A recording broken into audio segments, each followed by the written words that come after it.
Hello students. So today we will start with lesson 3, the great banyan. As you can see in this picture, a banyan tree is there where all the children are playing. So let's continue with the chapter. Just as old men are the most gentle, जैसे कि एक old man जो होता है वो बहुत gentle होता है, so are the big trees the most friendly. उसी तरह एक जो बिग ट्री, जो पुराना ट्री होता है, वो बहुत फ्रेंडली होता है. The banyan is possibly the biggest and the फ्रेंडलीस्ट of all our trees. और इसी तरह जो हमारा बैनियन ट्री है वो बहुत बिगेस्ट है, बहुत बड़ा है और बहुत फ्रेंडली है, जिसमें बच्चे बहुत कंफर्टेबली जाके खेलते हैं.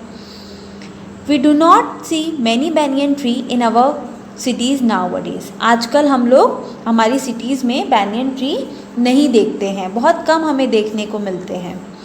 These tree requires plenty of space to spread themselves out. और इस पेड़ को आराम से बड़े होने के लिए, स्प्रेड होने के लिए बहुत स्पेस चाहिए होती है, plenty of space चाहिए होती है. But in our overcrowded cities, where there is barely enough living space for people, it is too hard to find a full grown banyan tree. और हम जिस overcrowded cities में रहते हैं वहाँ पर एक अच्छी स्पेशियस जगह पाना बहुत मुश्किल है, इसीलिए हमें एक proper full grown banyan tree देखने को नहीं मिलता है.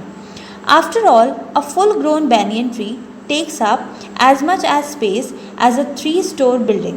और एक banyan tree जब बड़ा होता है तो उसको 3 मंजिल जितना स्पेस चाहिए होता है. Of course, spacious park have banyan trees and every village has at least one. तो जो spacious park होते हैं उनके पास माइट भी हो सकता है banyan tree, बट ऐसे ही आप कॉमन हर जगह नहीं देखोगे banyan tree को. The banyan tree has what are called aerial roots. That is, its branches drop to the ground, takes roots again and spread out more branches on their own. तो ये जो aerial roots होती हैं, जैसे कि आप picture में देख रहे हो, ये जो aerial roots हैं ये branches से होते हुए नीचे आती हैं और फिर वहाँ से spread हो जाती हैं. Therefore, after some years, the tree forms a forest of its own, which is too big to be seen at once. तो हम ये जो ट्री है banyan tree, इसको फॉरेस्ट में देखते हैं और ये एक अपने में ही एकदम बहुत घना पेड़ हो जाता है. No wonder the banyan was chosen to stand for the hair of the Lord Shiva. तो ये जो उसके आप hairs देख रहे हो, जो उसके roots हैं, इसको लॉर्ड शिवा की जटाओं की तरह बोला जाता है. The aerial roots of the banyan are like pillar supporting a great buildings. और ये जो इसके एरियल रूट्स हैं वो एक पिलर की तरह काम करती हैं. The childrens use these roots as swings and enjoy swinging. और जो बच्चे हैं इसमें स्विंग करते हैं, मतलब झूला झूलते हैं.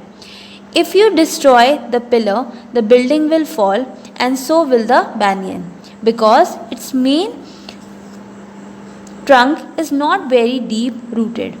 तो यहाँ पे बोल रहे हैं कि जैसे अगर आप किसी बिल्डिंग के पिलर को अगर आप मतलब उसे तोड़ोगे या उसको डिस्ट्रॉय करने की कोशिश करोगे तो बिल्डिंग भी अपने आप गिर जाएगी. उसी तरह अगर आप banyan ट्री को भी, जो उसकी रूट्स हैं, उसको डिस्ट्रॉय करने की कोशिश करोगे तो जो ट्री है वो भी डिस्ट्रॉय हो जाएगा. It need plenty of space to put on its supporting roots. उसको बहुत स्पेस चाहिए होती है उसकी सपोर्टिंग रूट्स को फैलने के लिए. The garden and the busy road sides will not do because it's need twice the space the other tree needs. तो ये हम कहीं किसी रोड के कॉर्नर में या किसी गार्डन में हम नहीं देख पाएंगे, क्योंकि इसको एक नॉर्मल ट्री से डबल स्पेस चाहिए होती है, ट्वाइस स्पेस चाहिए होती है, दोगुनी स्पेस चाहिए होती है. This tree should not be planted close to a house, otherwise you might find a branches growing through your bedroom walls.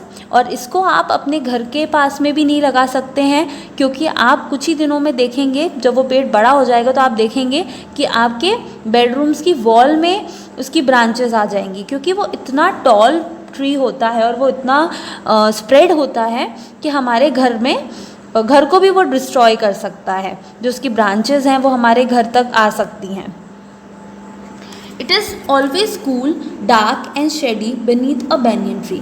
हमेशा हम देखेंगे, आपने भी देखा होगा, जो बहुत घने पेड़ होते हैं वो बहुत शेडी होते हैं और डार्क होते हैं। तो एज सच बैनियन ट्री भी बहुत शेडी ट्री माना गया है। And it is a good tree for climbing.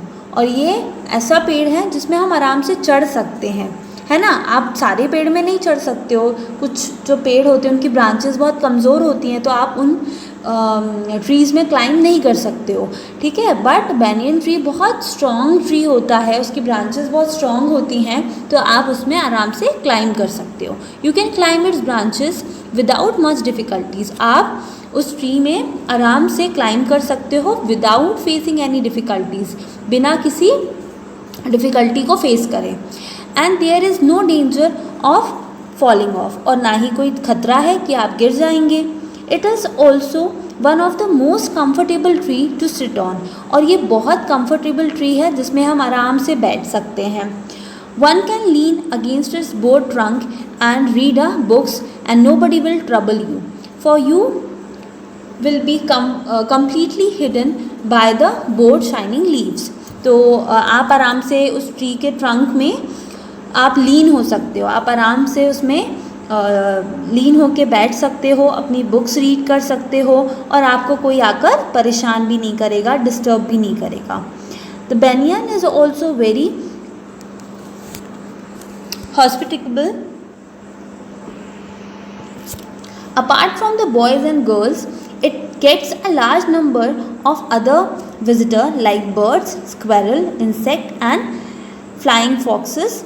आप यहाँ पर देखोगे जो बैनियन ट्री है वहाँ पर आप ना कि सिर्फ बच्चे आके उसमें खेलेंगे या उसके नीचे बैठेंगे, बल्कि एनिमल्स भी वहाँ पे और भी विजिटर्स आते हैं, जैसे कि बर्ड्स हो गई, स्क्वायरल हो गई, स्क्वायरल मीन्स गिलहरी, इंसेक्ट एंड फ्लाइंग फॉक्सेस, तो सब आके वहाँ पे इंजॉय करते हैं।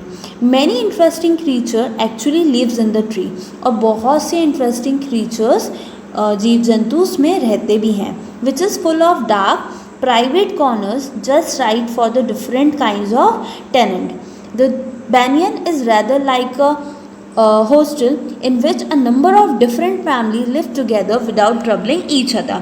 जैसे कि एक हॉस्टल में आप देखते हैं कि बहुत सारे लोग रहते हैं जो कि अलग अलग फैमिली से बिलोंग्स करते हैं, तो उसी तरह एक बैनियन ट्री में भी बहुत सारे लोग रहते हैं, जैसे बर्ड्स हो गई, स्क्वायरल हो गई, है ना। तो ये आकर वहाँ पे बहुत अच्छे से, बहुत without troubling anyone they live there, है ना, बिना किसी को परेशान करे वो वहाँ पर रहती हैं।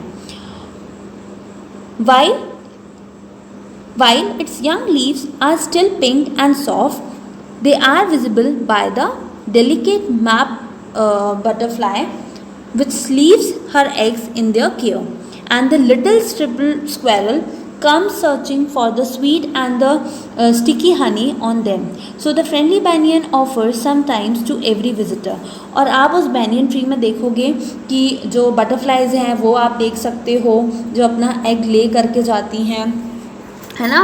और पहले भी मैं आपको बता चुकी हूँ और भी स्टोरीज़ में कि बीज आती हैं, है ना, तो वो अपना हनी वहाँ पर